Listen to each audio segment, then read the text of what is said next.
اب اس کے ساتھ ہی ناظرین آپ کو بتائیں کہ کراچی کے علاقے قصبہ کالونی میں 2 روز کے دوران 3 افراد کے قتل سے متعلق پولیس کی تفتیش میں متعدد انکشافات سامنے آگئے ہیں۔ پولیس کے مطابق شہریوں کے ہاتھوں مارا گیا شخص مجرم نہیں تھا۔ اسی حوالے سے مزید بتا رہے ہیں ہمارے نمائندے ذوالفقار علی۔ ذوالفقار بتائیے گا۔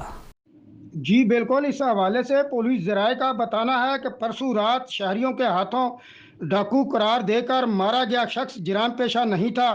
پولیس ذرائع کا کہنا ہے کہ جن 2 افراد کو تشدد کر کے زخمی کیا گیا وہ بھی جرائم پیشہ نہیں تھے۔ ابتدائی تفتیش کے مطابق تشدد کے شکار افراد کی پہلے تکرار اور پھر جھگڑا ہوا تھا۔ جن افراد سے تکرار اور جھگڑا ہوا انہوں نے لوگوں کو ڈاکو بنا کر تشدد پر اکسایا۔ پولیس ذرائع نے بتایا کہ موقع سے ملنے والے پستول کے 2 کھول فرانزک کے لیے بھجوا دیے گئے ہیں، جبکہ واقعہ کا جو مقدمہ ہے وہ سرکار کی مدیت میں مشتعل ہجوم کے خلاف درج کیا گیا ہے۔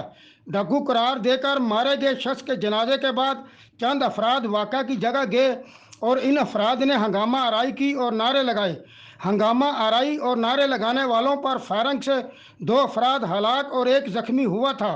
پولیس ذرائع نے مزید کہا کہ مکمل تحقیقات کے بعد پیش آنے والے واقعات کی رپورٹ آج کراچی پولیس چیف کو دی جائے گی۔